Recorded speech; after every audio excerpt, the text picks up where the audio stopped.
একটি রাজনৈতিক দল বিভিন্ন স্থানে, শুধু ঢাকা মহানগরীতে না, অন্যান্য মহানগর এবং বিভিন্ন নির্বাচনী এলাকায় তারা বিভিন্ন, বিশেষ করে দরিদ্র ভোটার যারা, বিশেষ করে একটু কম শিক্ষিত ভোটার যারা, তাদের বাড়ি বাড়ি গিয়ে এনআইডি কার্ডের ফটোকপি, ফোন নাম্বার এবং বিকাশ নাম্বার সংগ্রহ করছে। এটা কখনো হয় নাই আগে।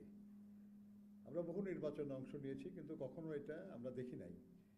কিন্তু এবার এই কাজটা করা হচ্ছে, এবং কেন করা হচ্ছে এই নিয়ে আমরা একটু খোঁজ নেওয়ার চেষ্টা করেছি, বোঝার চেষ্টা করেছি, এবং আমরা আশঙ্কা করছি যে তারা ভুয়া এনআইডি বানিয়ে জাল ভোট দেওয়ার চেষ্টা করতে পারে, এবং বিকাশ নাম্বার যে নিয়েছে তার মাধ্যমে তারা তাদেরকে অর্থ দিয়ে প্রলুব্ধ করতে পারে তাদের পক্ষে ভোট দেওয়ার জন্য। এটা শুধু অনৈতিক না, বেআইনি, এবং সুষ্ঠু নির্বাচন অনুষ্ঠানে এটা একটা প্রতিবন্ধকতা। আমরা বিস্ময়ের সাথে লক্ষ্য করছি যে এই বিষয়টা আপনার সোশ্যাল মিডিয়ায় এবং আপনার ট্রেডিশনাল মিডিয়ায় এগুলেন প্রকাশ হয়েছে, প্রচার হয়েছে, কিন্তু নির্বাচন কমিশন এ ব্যাপারে কোনো ব্যবস্থা গ্রহণ করে নাই।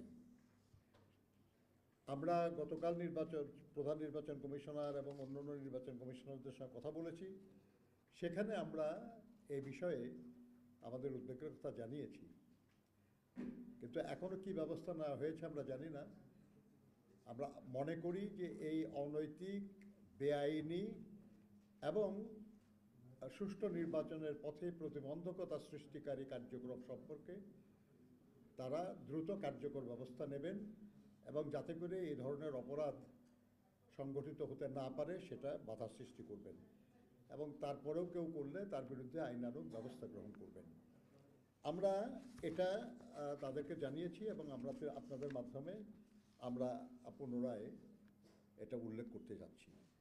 এই যে আপনার এনআইডি কার্ড নিয়ে, বিকাশ নাম্বার নিয়ে, এই যে আপনার